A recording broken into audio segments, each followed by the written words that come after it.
नमस्कार, बिहार तक में आपका स्वागत है और मैं हूं सुजीत।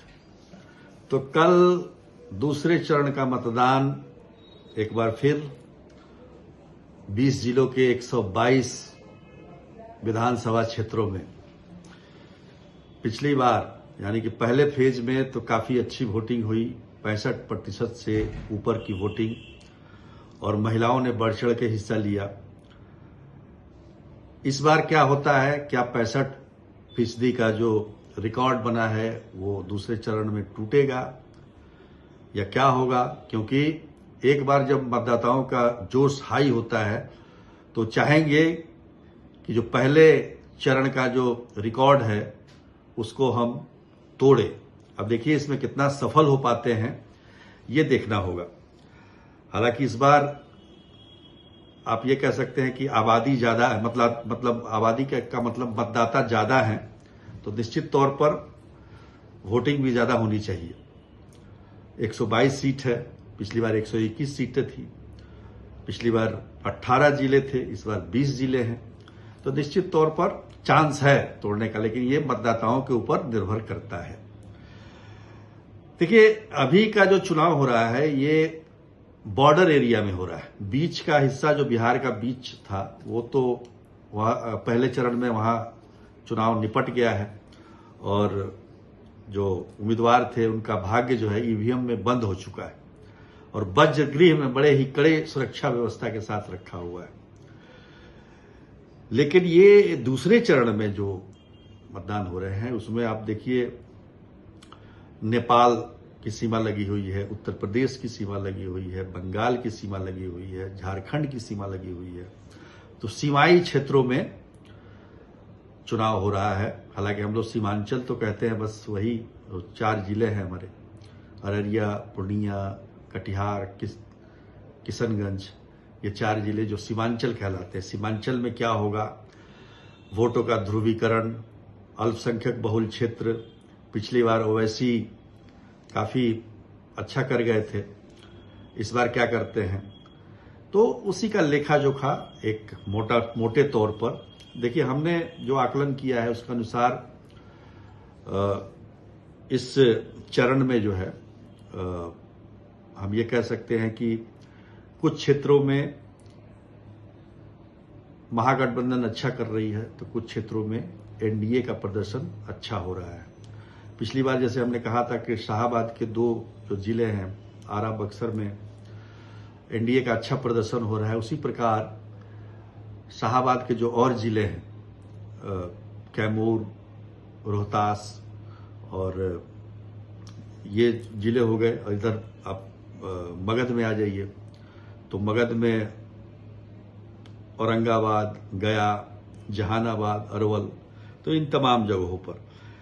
तो जहां तक जहानाबाद की बात है तो पिछली बार जहानाबाद अरवल में जो 5 सीटें थी उसमें पांचों के पांचों महागठबंधन के पाले में थी, लेकिन इस बार इसमें बंटवारा होगा।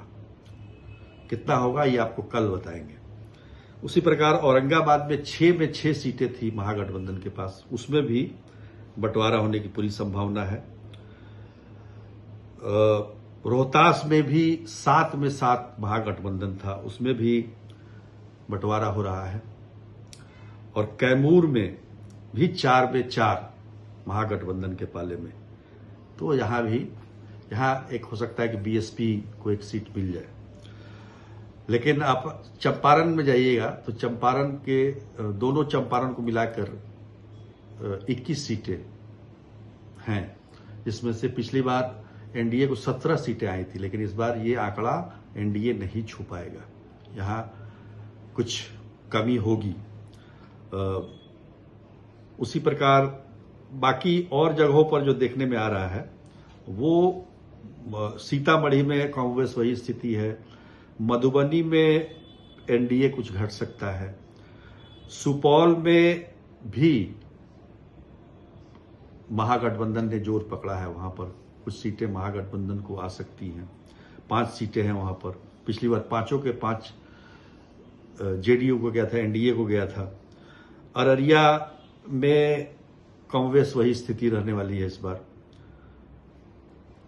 6 सीटें हैं, 4-2 पिछली बार भी था, इस बार भी संभावना है। उसी प्रकार पूर्णिया में एक आध सीट बढ़ जाए, महागठबंधन का तो आश्चर्य नहीं होना चाहिए। किशनगंज में चार सीटें, आप ये कह लीजिए कि 2 उसमें से ओवैसी की पार्टी की थी, लेकिन बाद में वो आरजेडी में चले गए, तो हम मान के चल रहे हैं कि महागठबंधन के 4 के 4 थे। तो इस बार भी 4 के 4 या फिर एक कहीं ओवैसी की पार्टी को मिल सकता है। कटिहार में भी वही स्थिति है पहले वाली। भागलपुर में 7 सीटें हैं, जैसा पिछली बार एनडीए को 5 और महागठबंधन को 2 सीटें आई थी। इस बार भी कांग्रेस वही, हो सकता है कि सीट बदल जाए लेकिन संख्या वही रहेगी। बांका में इस बार एनडीए का प्रदर्शन कुछ ठीक ठाक लग रहा है अंदाज के मुताबिक, लेकिन बहुत कुछ निर्भर करता है कल के चुनाव पर, कल के मतदान पर। नवादा में 5 सीटें हैं, जिसमें से एनडीए को 1 सीट गई थी पिछली बार और महागठबंधन को 4। इस बार हो सकता है कि ये उल्टा हो जाए। नवादा में, गया में 5-5 था पिछली बार 10 सीटों में। इस बार हो सकता है कि एनडीए 1 गेन करे। तो उसी प्रकार ये लगभग हमने सारे जिलों का बता दिया। तो काफी टफ फाइट इसको हम कह सकते हैं। मतलब कहने का मतलब ये है कि शुरुआत में मतलब ऐसे बातचीत करने से जो पता चलता है कि ये करंट इस प्रकार से कुछ दिख नहीं रहा है ऊपर से कि किसी के पक्ष में या विपक्ष में इस प्रकार हो।